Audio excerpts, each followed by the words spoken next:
Hello students, how are you all? Hope so all of you are fine and happy. Welcome to my YouTube channel, Biology in Seconds. Today we will discuss the specific heat capacity and degree of freedom. Let's start. हम laws of thermodynamics के बाद proper start लेंगे कि हम कैसे जानते हैं heat को, और उसके साथ साथ हम जिक्र करेंगे हीट कैपेसिटी का और साथ साथ स्पेसिफिक हीट का, जिनसे हमारे बहुत इंपॉर्टेंट एमसीक्यू आते हैं। तो चलिए स्टार्ट करते हैं। सबसे पहले स्टूडेंट्स हम बात करेंगे जनरल हीट की। अगर तो हम सिंपल स्टूडेंट्स हीट की बात करें तो हम ये बात ना पढ़ चुके हैं कि हीट बेसिकली दो तरह से है, ठीक है। और हीट वो एनर्जी है जो कि ट्रैवल करती है, ट्रांजिशन में रहती है, मोशन में रहती है, विच ट्रैवल्स फ्रॉम कहाँ से कहाँ तक, which travels from hot body to cold body. आज हम दो तरह से हीट को डिस्कस करेंगे। ऐसी हीट जो टेम्परेचर में चेंज लेके आती है, और ऐसी हीट जिसकी वजह से टेम्परेचर में कोई भी चेंज नहीं आता। मतलब हम इसको लफ्ज़न दो तरह से बयान करते हैं। एक को हम कहते हैं sensible heat, first one is sensible heat, जबकि second one is latent heat. Latent हम कहते हैं खुफिया को, छुपी हुई को। सेंसिबल मीन्स कि ऐसा केस जहाँ पर हीट प्रोवाइड की जाए और हीट की वजह से टेम्परेचर चेंज हो। अगर तो हम इन केस हीट का इजाफा कर देते हैं तो टेम्परेचर भी ज़्यादा हो जाए, और अगर हीट कम हो टेम्परेचर भी कम हो जाए। लेकिन कई जगहों पर ऐसा भी होता है जहाँ पे हीट को सप्लाई किया जाता तो है, लेकिन हीट को सप्लाई करने के बावजूद भी जो टेम्परेचर है वो कांस्टेंट रहता है। टेम्परेचर के अंदर कोई भी फ़र्क नहीं पड़ता। अच्छा, ऐसा कैसे हो सकता है? ऐसा सिर्फ और सिर्फ तब पॉसिबल है जब ट्रांजिशन हो रही हो, जब स्टेट चेंज हो रही हो, क्योंकि इस हालत में तमाम दी गई हीट उन मॉलिक्यूल्स की काइनेटिक एनर्जी को ज़्यादा नहीं करती, टेम्परेचर नहीं बढ़ाती, बल्कि स्टेट को चेंज करने में हेल्प कर देती है।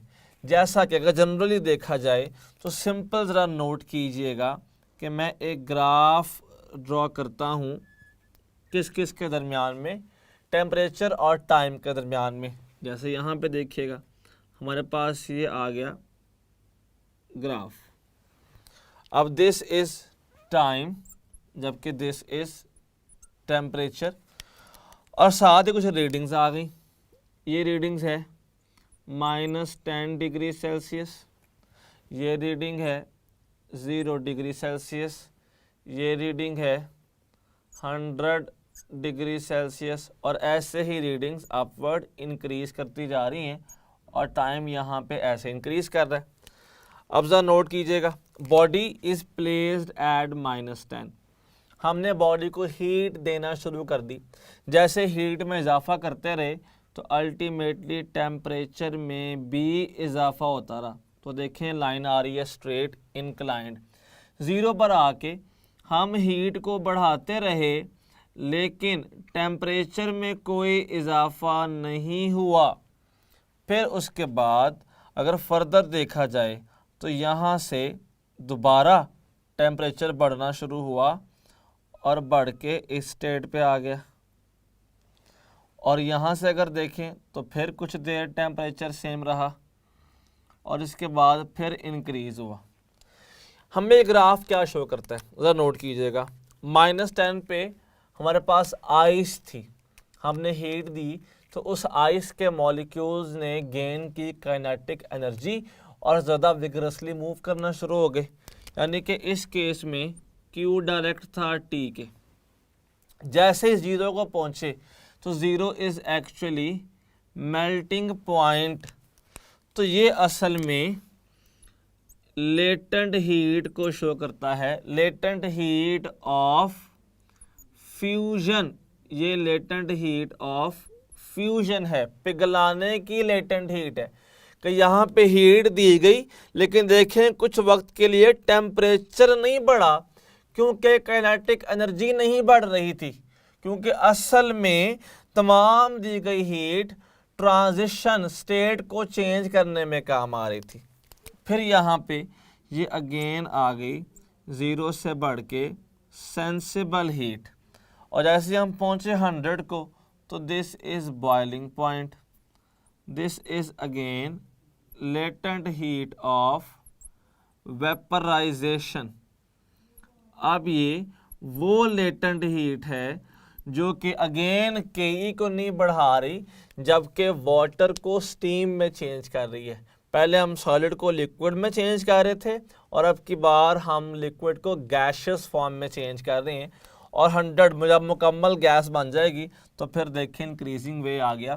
तो हमने यहाँ पे क्लियरली पढ़ लिया कि what is the difference between sensible heat and what is the difference between latent heat. इनमें फ़र्क क्या है, हम प्रॉपरली ये बात डिस्कस कर चुके हैं। इसके साथ ही हम फौरी डिस्कस करते हैं कि बताइए क्या होती है heat capacity. Heat capacity basically चीज़ क्या है, अब हम ज़रा पढ़ लेंगे इसके मुतल्लिक, ज़रा नोट कीजिएगा। हीट कैपेसिटी वो गिवन हीट है, वो रिक्वायर्ड हीट है जो हम देंगे और बॉडी रिक्वायर करेगी। ये वो रिक्वायर्ड हीट है जिसकी वजह से टेम्परेचर 1 केल्विन, इसका टेम्परेचर क्या करे 1 केल्विन राइज कर जाए। वो हीट जिसकी वजह से टेम्परेचर 1 केल्विन राइज कर जाए, that is called heat capacity. अगर हम इसको फार्मूला वे में लिखना चाहें तो दैट इज MC, जिसको हम हीट कैपेसिटी भी कहते हैं, that is equal to Q by delta T। 2021 PMCMT कैट में इसका यूनिट M से उत्तर पूछा गया है कि इसका यूनिट क्या है। So unit of heat capacity is joules per kelvin. ये पूछा जा चुका है प्रीवियस MCQ के अंदर। अगर हम फर्दर देखें कि इससे हमें स्पेसिफिक हीट का कैसे लगता है पता, तो वो ज़रा नोट कीजिएगा कि व्हाट इज स्पेसिफिक हीट। असल में हमने जब ये कहा कि वो रिक्वायर्ड हीट जिसकी वजह से टेम्परेचर 1 केल्विन राइज कर जाए, तो हमारा बिल्कुल भी कंसर्न मैथ के साथ नहीं था। मैथ जितना मर्जी हो हमें उससे फ़र्क ही नहीं पड़ता, टेम्परेचर का 1 केल्विन राइज करना चाहिए। लेकिन अगर तो हमारा कंसर्न मैथ के साथ भी होता, अगर हम ये कह देते कि इतनी रिक्वायर्ड हीट, हमें वो हीट जो रिक्वायर हो, जो चाहिए हो कि अगर हम किसी बॉडी को दें तो उसके 1 kg मास का टेम्परेचर 1 kg मास का टेम्परेचर 1 केल्विन राइज कर जाए। अगर तो 1 kg मास का टेम्परेचर 1 केल्विन राइज कर जाए तो that is called specific heat. तो आपने बोला क्या स्पेसिफाई किया है, मैस को स्पेसिफाई किया है, मैस को 1 kg स्पेसिफाई कर दिया हमने। अब हमारा मैस से कंसर्न है, अगर हम इसके फार्मूला की बात करेंगे तो that becomes C is equal to Q by M delta T। अगर यहाँ पे यूनिट देखें इसका, तो यूनिट आ जाता है C का, यहाँ से ultimately this is heat joule mass per kilogram और delta T per kelvin. So unit of specific heat is joule per kilogram per kelvin. This is general specific heat. अब देखें ना, हम लोगों ने एक बात पढ़ी होती है कि अमाउंट ऑफ सब्सटेंस को अगर हमने किसी चीज़ को मेजर करना है उसके अमाउंट की फॉर्म में, तो मैटर को हम किलोग्राम के अंदर भी मेजर कर सकते हैं। लेकिन अगर तो हमारा लिंक नंबर ऑफ पार्टिकल्स के साथ है तो फिर मोल ज़्यादा सूटेबल यूनिट है अमाउंट ऑफ सब्सटेंस को मेजर करने के लिए। तो इसीलिए क्योंकि हमारा गैसेस में जनरली यूनिट जो इस्तेमाल होता है वो हम मोल करते हैं, सो हम यहाँ पर पढ़ेंगे मोलर स्पेसिफिक हीट। हम यहाँ पर मोल के साथ कंसर्न रखेंगे। अब ज़रा नोट कीजिएगा, हम ये बात कह सकते हैं कि वो रिक्वायर्ड हीट, उतनी हीट जो चाहिए हो जिससे हम 1 kg नहीं बल्कि 1 मोल ऑफ गैस का टेम्परेचर 1 केल्विन राइज कर दें। अगर तो हम मोल्स पर आ जाते हैं स्टूडेंट्स, तो this is called molar specific heat.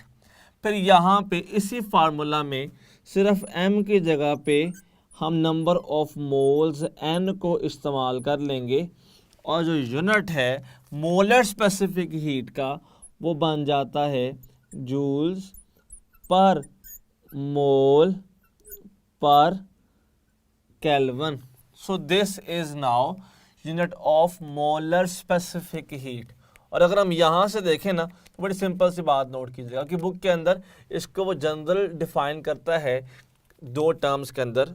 एक को कह देते हैं molar specific heat at constant pressure और एक हो जाता है molar specific heat at constant volume. बात वही है कि रिक्वायर्ड हीट और 1 मोल की जहाँ पे टेम्परेचर 1 केल्विन राइज किया जाए, लेकिन राइज किया जाए कांस्टेंट प्रेशर के ऊपर। और अगर हम यही सब कुछ करें कि हीट प्रोवाइड करें और हम हीट प्रोवाइड करके 1 मोल गैस का टेम्परेचर 1 केल्विन राइज कर लें, लेकिन हमने इस सारे प्रोसेस के अंदर जो वॉल्यूम है वो कांस्टेंट रखा हो, तो that is called CV, that is molar specific heat at constant volume.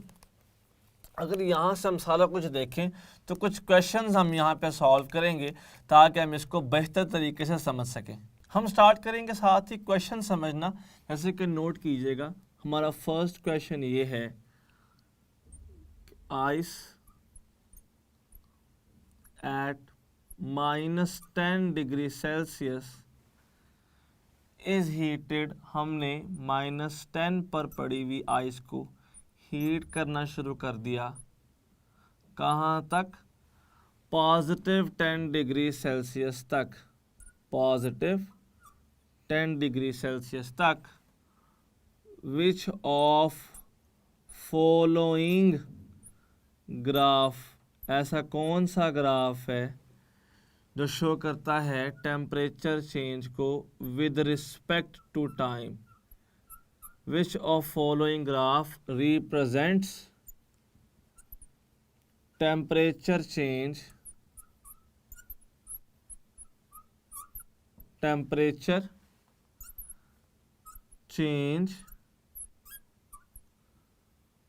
With respect to time? कौन सा ग्राफ टेम्परेचर चेंज की बात करता है टाइम के लिहाज से? जरा नोट कीजिएगा। हमारा फर्स्ट ऑप्शन ये है,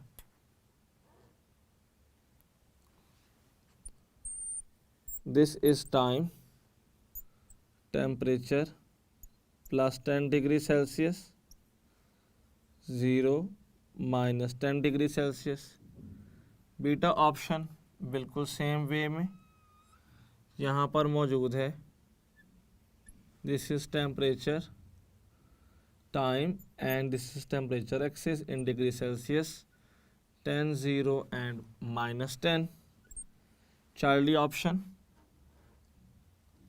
ये मौजूद है हमारे पास, time temperature in degree Celsius 10, 0 and -10, जबकि D option is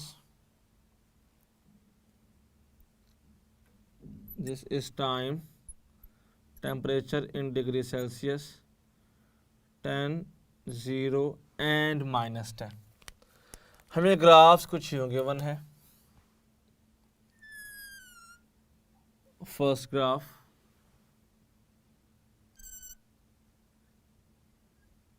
second graph,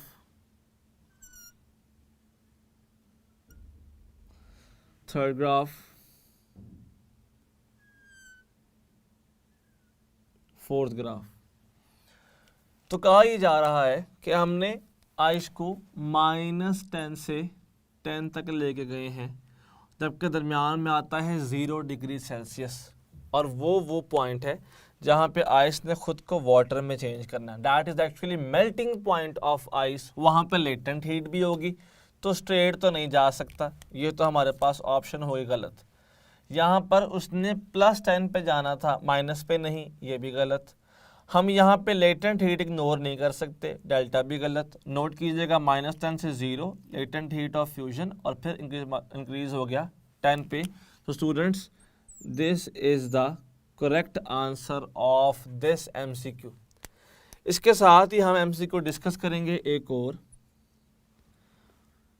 कि specific heat of copper is 400 joule per kg per Kelvin. This is specific heat of copper. If mass of 2 kilogram of copper is heated by a heater of power 400 watt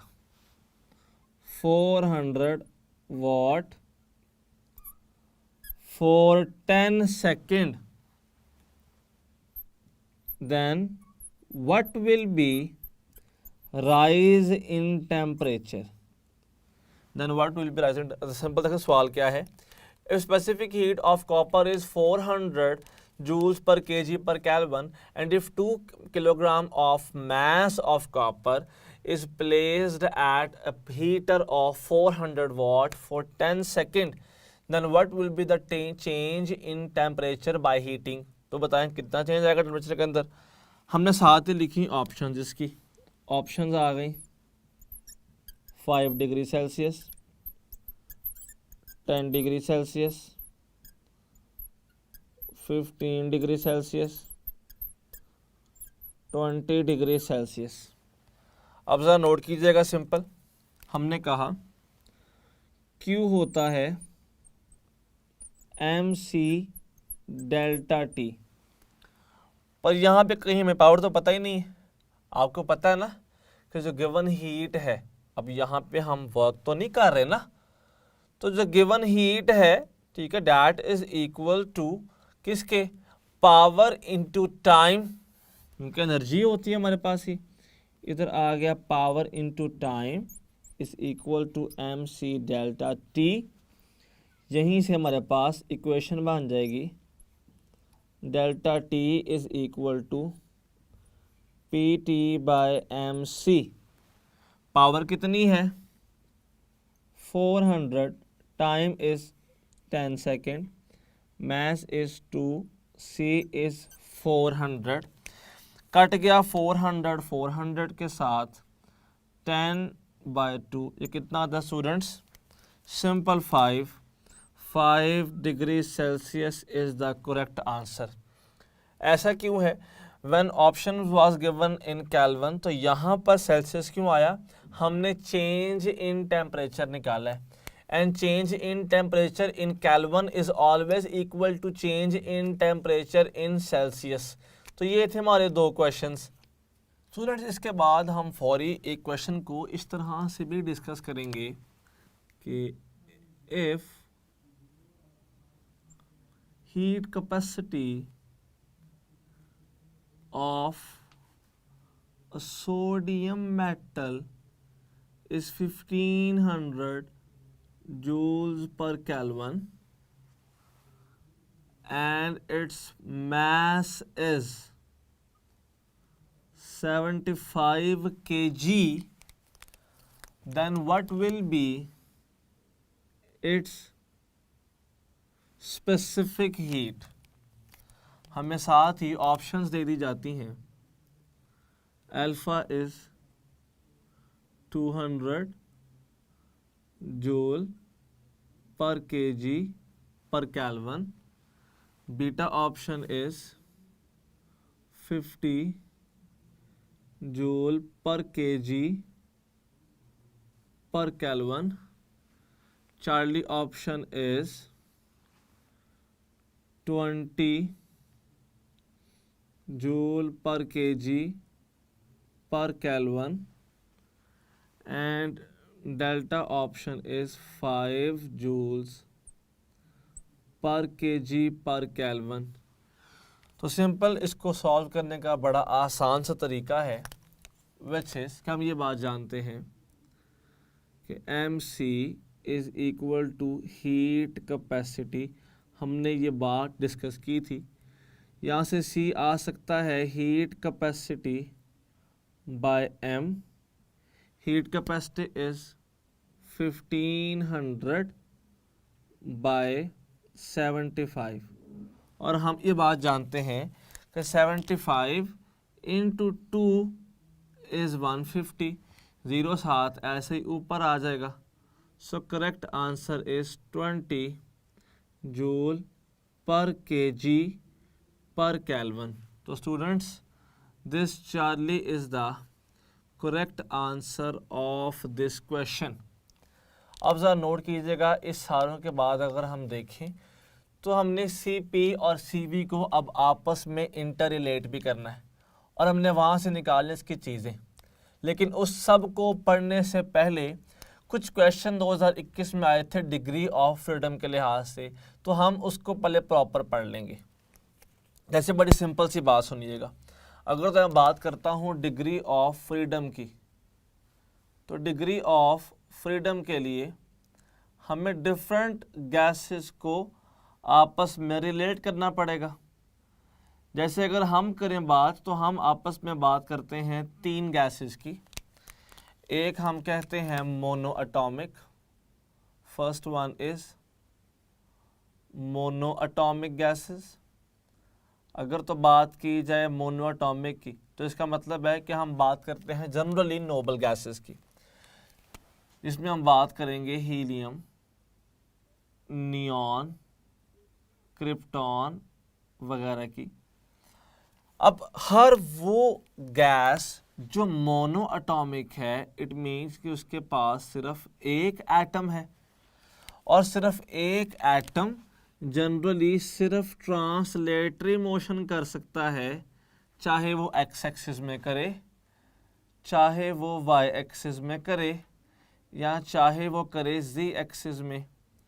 तो अगर generally देखा जाए तो mono atomic gas के जो molecules हैं वो 3 तरह से मूव कर सकते हैं, ट्रांसलेटरी मोशन एक्स एक्सिस में, या वाई में, या जी में। तो वो 3 तरफ मोशन कर सकते हैं। तो हम ये बात सिंपली कह सकते हैं कि मोनो एटॉमिक गैसेस के लिए जो डिग्री ऑफ फ्रीडम है, इसको मैं F से शो करूँगा, वो 3 है, X, Y और Z। और अगर हम इसी के साथ स्टूडेंट्स जिक्र करते हैं डाई एटॉमिक गैसेस का, जिस तरह से मैं जनरली बात करना चाहूँगा ऑक्सीजन, H2N2, तो देखें these gases consist of 2 atoms in a molecule, O2, H2N2, so these are diatomic gases। अगर मैं इनको यहाँ पे ड्रॉ करूँ तो it becomes something like this, कि ये हमारे पास एक एटम है, ये सेकंड एटम है, and these are linked like this.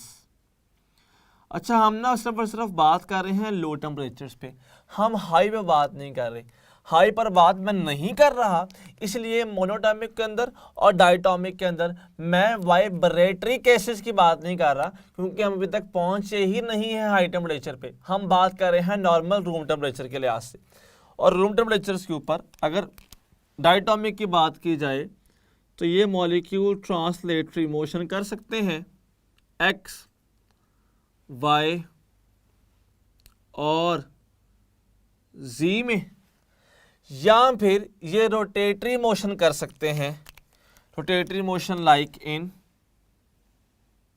Anti clockwise या फिर क्लॉकवाइज। कई लोग तो ऐसे भी कहते हैं, लेकिन जनरली ये केस ट्रू नहीं है। ज़रा नोट कीजिएगा, this is a molecule like shape. मैं इसको उठा के ऐसे ले आया हूँ।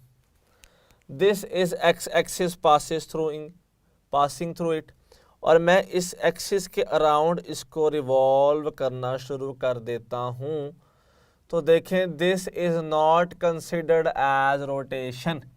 हम इसको as a degree of freedom नहीं मानते। अब एक्स के बजाय मैं बात करता हूँ वाई एक्सिस की। Y axis something like this. मैं मॉलिक्यूल इस पर रख के रोटेट करता हूँ, तो this become something like this. Now it is considered as a rotation, क्योंकि यहाँ पे दो एंड पे दो मॉलिक्यूल्स थे, तो वो रोटेट कर रहे हैं।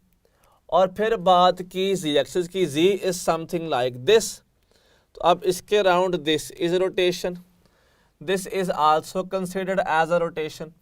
ज़रा नोट कीजिएगा, a molecule of diatomic gas can move in x-axis, y-axis, z-axis, this rotation and this rotation, 3 translatory, 2 rotatory, क्योंकि this is not a rotation, ये restricted motion है। तो हम कह सकते हैं कि या तो वो ऐसे रिवॉल्व कर सकता है, या तो वो ऐसे घूमेगा, या फिर वो ऐसे भी उसकी मोशन पॉसिबल थी कि इस तरह से हम उसको रिवॉल्व करवा लें अलोंग जी एक्सिस। तो नोट कीजिएगा, in case of diatomic gases degree of freedom is 3 translatory, 2 rotatory, total 5 degree of freedom आ गई डायटोमिक की। अब हम साथ ही बात करते हैं पॉली एटॉमिक गैसेस की, ताकि हम इसमें देखें कि किस तरह से लिबर्टी हासिल है गैस के मॉलिक्यूल्स को। हम स्टूडेंट्स यहाँ पर बात कर सकते हैं, अगर जनरली देखा जाए तो अमोनिया गैस पॉली एटॉमिक है। उसके बाद अगर हम ओजोन को देखें पॉली एटॉमिक है, O3 है। तो ये सारी कौन सी होगी पॉली एटॉमिक। अगर अब इससे हमारे पास 2 टाइप्स हैं, मैं एक की बात कर लेता हूँ। मैं सिर्फ बात कर रहा हूँ लीनियर चेन की, साइक्लिक चेन की बात नहीं कर रहा, ना वो इम्पॉर्टेंट है।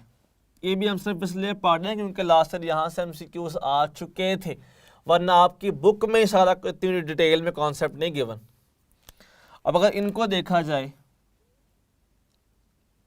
तो एक्स एक्सिस में ट्रांसलेटरी, वाई में ट्रांसलेटरी, जी में ट्रांसलेटरी, टोटल जो मुझे डिग्री ऑफ फ्रीडम मिली ट्रांसलेटरी वो 3 मिल गई।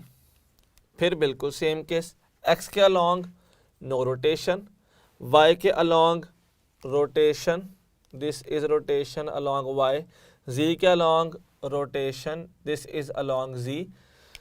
3 ट्रांसलेटरी, 2 रोटेटरी प्लस 2 वाइब्रेटरी भी होगी, क्योंकि चेन लंबी हो गई है, इफेक्ट ऑफ वाइब्रेशन ज़्यादा हो जाता है। तो degree of freedom of poly atomic is 7। ये सब मैं क्यों करवा रहा हूँ, एक बड़ी सिंपल सी बात याद रखिएगा स्टूडेंट्स, जैसा कि हम लोग ये सारी बात पहले डिस्कस कर चुके हैं और आपको ये बात पता है कि हमारे पास स्पेसिफिक हीट्स 2 तरह से पाई जाती हैं। एक को हम कह देते हैं CV, एक को हम कह देते हैं CP। और आपको ये बात पता है कि CP और CV के मिलने से इफ़ेक्ट आता है गैमा का। Gamma is ratio of CP and CV। और उसके बाद हम इसमें कुछ टच इंक्लूड करेंगे इंटरनल एनर्जी का भी, कुछ और भी हम ज़रा साथ लेके आएंगे। एक बड़ी सिंपल सी ज़रा बात नोट कीजिएगा, आप लोगों ने पढ़ा होता है के, नोट कीजिएगा, के E is equal to 3kT/2। यहां से ना एक MCQ भी आ चुका है कि बोल्ट्जमैन कांस्टेंट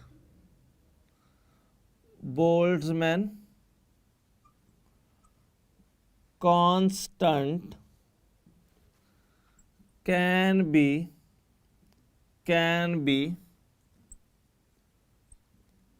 डिफाइंड एज, हम उन्हें कैसे डिफाइन कर सकते हैं। अल्फा ऑप्शन आ जाता है RNA, बीटा ऑप्शन आ जाता है NA/R, चार्ली ऑप्शन आ जाता है R/NA, जबकि डेल्टा ऑप्शन आ जाता है 1/NAR। तो याद रखिएगा, असल में ये जो K है ना, this K is actually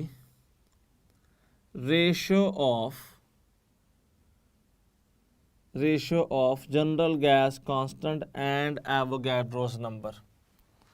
so students, this is the correct answer of Boltzmann constant. हमें ये बताता असल में ये है कि जब भी आप टेम्परेचर इंक्रीज करेंगे तो इसका मतलब है कि मॉलिक्यूल्स की के भी इंक्रीज कर रही होती है। मॉलिक्यूल्स की के को मैं इन टर्म्स ऑफ इंटरनल एनर्जी भी लिख सकता हूँ, क्योंकि आइडियल गैस के पास पीई तो होती ही नहीं है, सिर्फ के होती। 3 यहाँ पर आ गया, ठीक है स्टूडेंट्स, के की जगह पर लिखा R/NA, इधर आ गया RT/2। असल में ना हम बात करते हैं सिर्फ एक मॉलिक्यूल के लिहाज से। यहाँ पे आएगा 3R/2। अब एक बड़ी सिंपल सी बात देखें, जैसा कि हम लोगों ने जनरली पढ़ा होता है कि जैसे Q is equal to NC delta T होता है ना, वैसे ही CV के लिए, क्योंकि हम लोगों ने पढ़ा था Q इक्वल होता है डेल्टा U प्लस W के फर्स्ट लॉ ऑफ थर्मो में। और अगर बात आ गई है कांस्टेंट वॉल्यूम की तो वर्क तो ज़ीरो हो जाएगा, तो फिर delta U is equal to आ जाता है NCV डेल्टा T के। और ये NA और नंबर ऑफ मॉलिक्यूल्स जो होंगे वो मिल के वाला क्या बन जाएंगे, वो N बन जाएंगे। क्योंकि देखें ये तो एक मॉलिक्यूल की बात थी ना, ज़्यादा मॉलिक्यूल होते तो यहीं पे साथ में हमारे पास N मल्टीप्लाई होता। अब ऊपर यहाँ पे N है और नीचे क्या है NA, तो N/NA क्या बन जाता है, number of molecules, number of moles. तो ये आ जाता है N times 3R/2 times T which is delta U।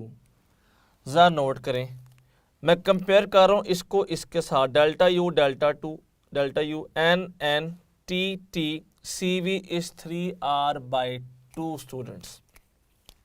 ये जो 3 है ना, असल में मैंने आपसे बात पहले भी की थी कि बुक में जितनी भी टॉपिक्स में बात की गई है एनर्जी की, के है, ट्रांसलेशनल मोशन है, क्योंकि हम सिर्फ डील करते हैं मोनोटॉमिक के लिहाज से। और जो यहाँ पर 3 है ना, this 3 students is actually degree of freedom of monoatomic gas. तो देखिए मैंने इस फार्मूला को बिल्कुल ओपन करके बता दिया कि जो आप पढ़ते हैं ना वो तो वैल्यू पुट करने के बाद पढ़ते हैं।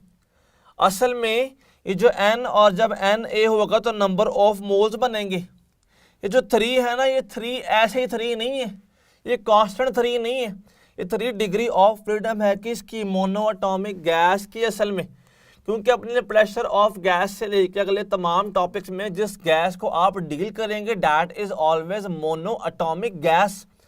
तो अगर तो मैं इन चीज़ों को लिखना चाहूँ जनरल वे में तो मैं ये बात कर सकता हूँ क्या हमें ये बात पता हो वाले गैस है कौन सी, फिर उसकी CV की वैल्यू क्या है, फिर CP की वैल्यू क्या है, फिर गैमा जो CP/CV होता था, उसके बाद डेल्टा U की वैल्यू क्या है, और साथ ही हम डिस्कस करें कि जो CP-CV पढ़ते आए हैं आज तक वो क्या चीज़ है। हम 3 गैसेस को जानते हैं, एक को हम कहते हैं मोनो एटॉमिक, सेकंड को हम कहते हैं डाई एटॉमिक, और फिर हम आते हैं पॉली एटॉमिक की तरफ। अगर तो बात की जाती है मोनो की, तो स्टूडेंट्स CV का फार्मूला होता है FR/2। In case of monatomic gases degree of freedom is 3, इसीलिए यहाँ पे 3R/2 आता है। आपने कई बुक्स में 3R/2 देखा, आपने वही याद कर लिया, आपने कहा जहाँ MCQ आएगा वहीं वही पुट कर देंगे, तो ऐसे नहीं पुट कर देना students. This is the main reason, इसलिए यहाँ पे F आता है क्योंकि डिग्री ऑफ फ्रीडम था। डायटोमिक में जो मेरे पास F होता है वो 5 होता है, so this becomes 5R/2। In case of poly atomic जो यहाँ पर F है वो 7 है, सो CV of polyatomic gases is 7R/2। ये इसका मेन कॉन्सेप्ट है। अगर हम फर्दर चलें तो CP की बात कर लेते हैं। हम इस बात को जानते हैं कि जो CP है ना, एक्चुअल में जो CP है, this is equal to R+CV, so R+FR/2। एल्सियम लिया तो आ गया 2R+FR, और बाद में ऐसे बट्टे में आ गया 2। R कॉमन निकाल लीजिए, जो फार्मूला बनेगा हमारे पास वो आ जाता है F+2 और साथ आ गया R/2। अब देखें मोनो की डिग्री ऑफ फ्रीडम क्या है, 3। 3 + 2 कितना हो गया, 5, तो आ गया 5R/2।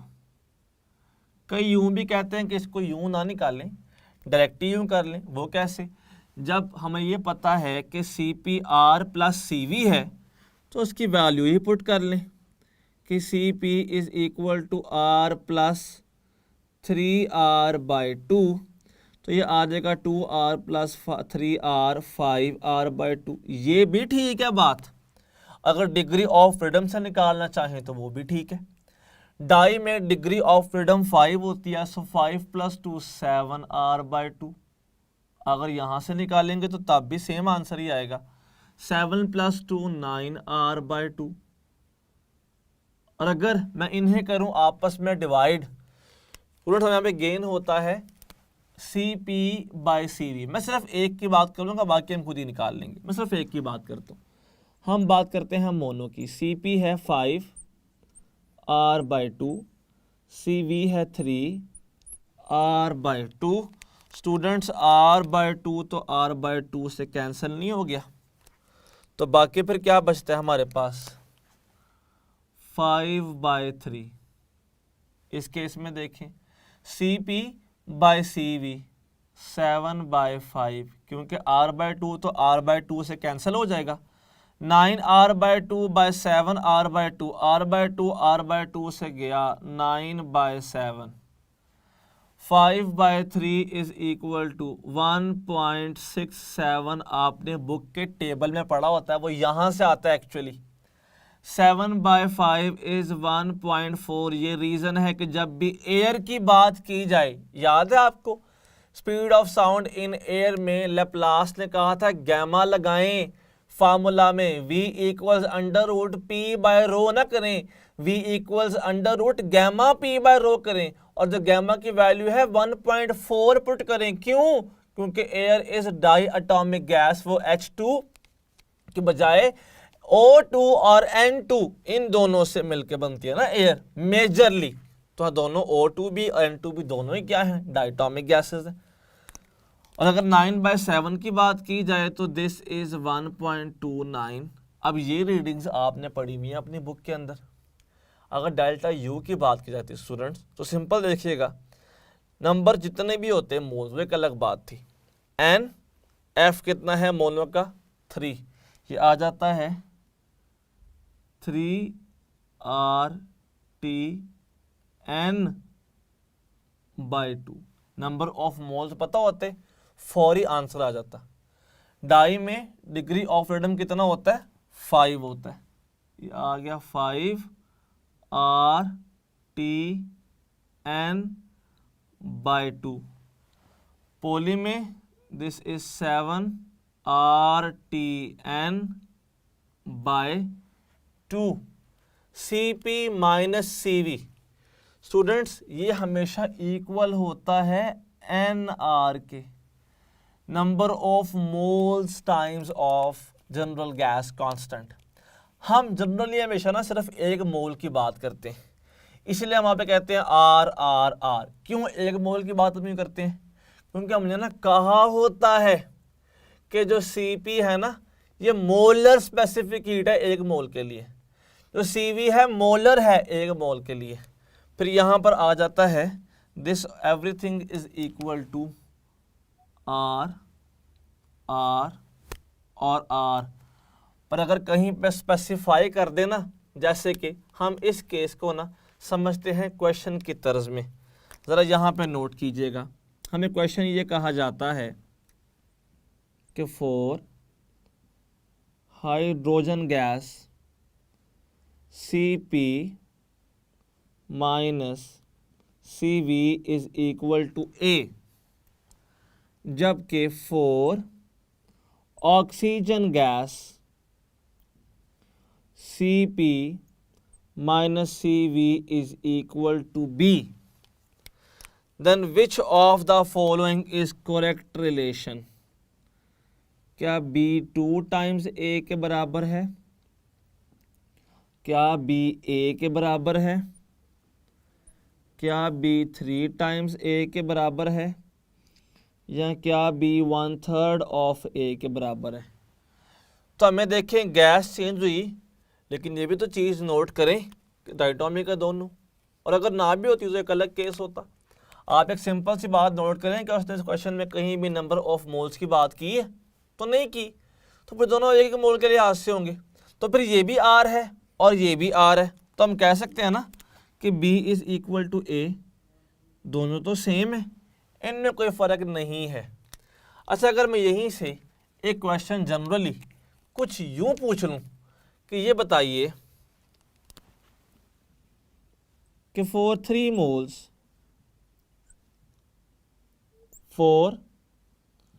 Moles CP minus CV is equal to, equal किसके होगा? हमें अल्फ़ा कह देते हैं R, बीटा कह देते हैं 2R, Charlie is 3R, delta is R/3। अब स्पेसिफाई कर दिया है कि 3 मोल्स हैं, तो फिर जब NR कहा है तो अब की बार आंसर 3R होना चाहिए। स्पेसिफाई नहीं किया तो R है, अगर स्पेसिफाई नंबर ऑफ मोल्स हो गए तो फिर NR को होना चाहिए था। अब इसके बाद हम 2 क्वेश्चन फर्दर डिस्कस करेंगे, देन हमारा मिनट ख़त्म हो जाएगा। अब सारे इस कॉन्सेप्ट को स्टूडेंट्स हम एक और तरह से भी देख सकते हैं। हमें क्वेश्चन ये भी पूछा जा सकता है, ज़रा नोट कीजिएगा, इन PV gamma is equal to constant gamma can be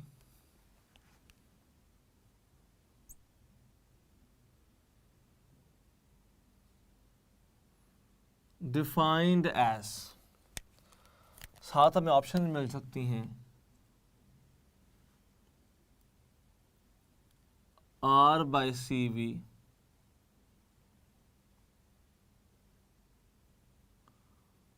one plus R/CV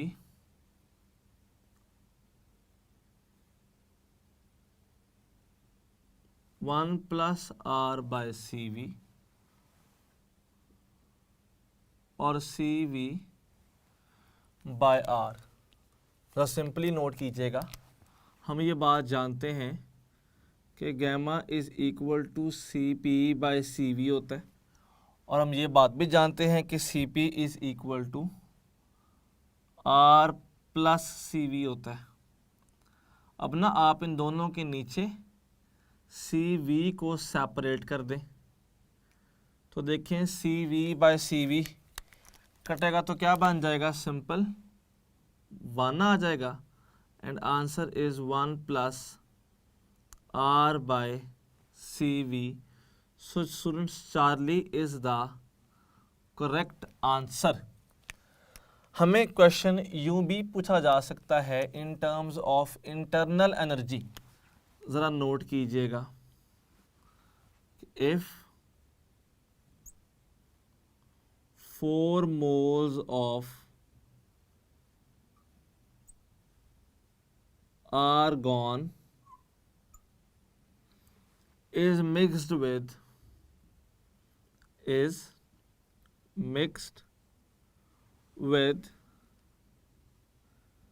2 moles of oxygen, then total internal energy will be, हमें साथ ही ऑप्शंस दे दी गई, अल्फा इज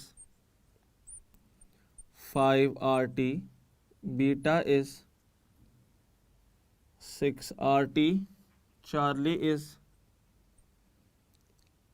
11 RT, जबकि डेल्टा इज 14 RT। अब ज़रा सिंपल नोट कीजिएगा, जबकि अगर आर्गोन को देखा जाए तो argon is a mono atomic gas and O2 is a diatomic gas. तो हम इन दोनों की डेल्टा यू अलग अलग कैलकुलेट कर लेंगे, फिर हम ऐड करेंगे तो नेट गेन हो जाएगी। तो ऐसे नोट कीजिएगा, अगर मैं आर्गोन की बात करता हूँ तो डैट इज़ फार्मूला होता है वैसे NF/RT/2। N क्या है, नंबर ऑफ मोल्स, 4 गिवन है। Degree of freedom of mono atomic gas 3 होती है, RT/2। 4 times 3 is 12, 12/2 is 6 RT आ गई आर्गॉन की। अब साथ ही देखें energy of oxygen, formula same NF/RT/2। Number of moles of oxygen are 2, degree of freedom of oxygen is diatomic है 5 RT/2। यहाँ पे स्टूडेंट्स ये 2 के साथ कट जाएगा, रिमेनिंग आंसर इज 5 RT। और जब मैंने इन दोनों को किया आपस में सम नेट निकालने के लिए तो गेन हुआ 11 RT। So Charlie is the correct answer 11 RT। Last question करेंगे हम अब इसका। लास्ट क्वेश्चन ये है कि which of following has maximum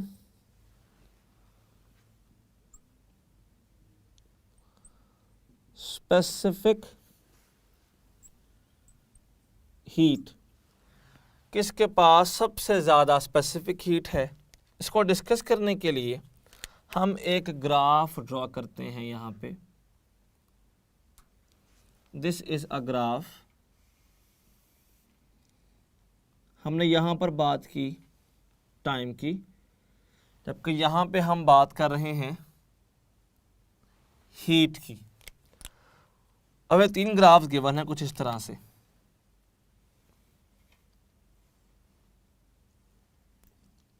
A, B और C। बड़ी सिंपल सी बात सुनिएगा, स्पेसिफिक हीट ज़्यादा होने का मतलब है कि मोर हीट इज रिक्वायर्ड किसके लिए, 1 केल्विन में चेंज लाने के लिए। टेम्परेचर 1 केल्विन का चेंज लाने के लिए ज़्यादा हीट अगर रिक्वायर होगी तो स्पेसिफिक हीट भी ज़्यादा होगी। अगर मैं यहाँ पे देखूँ तो ए बी सी जो हमारी ऑप्शंस हैं, alpha is A, beta is B, Charlie is C, delta is all. तो बताइए कि ऐसा कौन सा है जिसको ज़्यादा वक्त लग रहा है हीट को गेन करने में या टेम्परेचर को बढ़ाने में। अगर हम इस केस में देखें ना तो ये सी है। C is taking so much time, लेकिन हीट एब्जॉर्ब या फिर टेम्परेचर चेंज अगर बात करें तो वो काफ़ी कम है। स्टूडेंट्स, इन सब में से सी है जिसकी हीट रिक्वायरमेंट सबसे ज़्यादा है, जिसकी वजह से हम कह सकते हैं कि ज़्यादा टाइम गेन कर रहा है। ये आहिस्ता आहिस्ता हीट अप हो रहा है। सैंड की स्पेसिफिक हीट बहुत कम होती है ना, तो बड़ी जल्दी हीट अप हो जाता है, बड़ी जल्दी कूल डाउन हो जाता है। ये रीज़न है कि सहराई इलाकों के अंदर सुबह के वक्त दिन में गर्मी ज़्यादा होती है, रात को बिल्कुल ठंडा मौसम होता है। पानी की स्पेसिफिक हीट बहुत ज़्यादा है, इसी वजह से वो आहिस्ता आहिस्ता हीटअप होता है और आहिस्ता आहिस्ता ही कूल डाउन होता है। सी आहिस्ता आहिस्ता हीटअप हो रहा है, so this has maximum specific heat. Last बात करेंगे, लेक्चर एंड हो जाएगा हमारा वहाँ पे। अगर तो आपको सेम टेम्परेचर पर सॉलिड, लिक्विड और गैस स्टेट्स गिवन हो, जैसे आइस, वाटर एंड स्टीम, और सबका टेम्परेचर सेम है और पूछा ये जाता है कि which of the following will have more internal energy, तो कभी भी ये नहीं सोचना कि same temperature leads to same energy. ये बात सिर्फ तब एप्लीकेबल है अगर स्टेट सेम है। अगर तो स्टेट्स चेंज हो गई हैं तो gaseous form will always have more internal energy as compare to any other form, फिर लिक्विड और फिर सॉलिड आएगा। सेम टेम्परेचर पर सेम एनर्जी होती है अगर स्टेट सेम हो। अगर लिक्विड, सॉलिड, गैस हो तो गैस के मॉलिक्यूल्स ज़्यादा विगरसली मूव करते हैं, उनके पास के ज़्यादा होती है तो एनर्जी भी ज़्यादा होगी।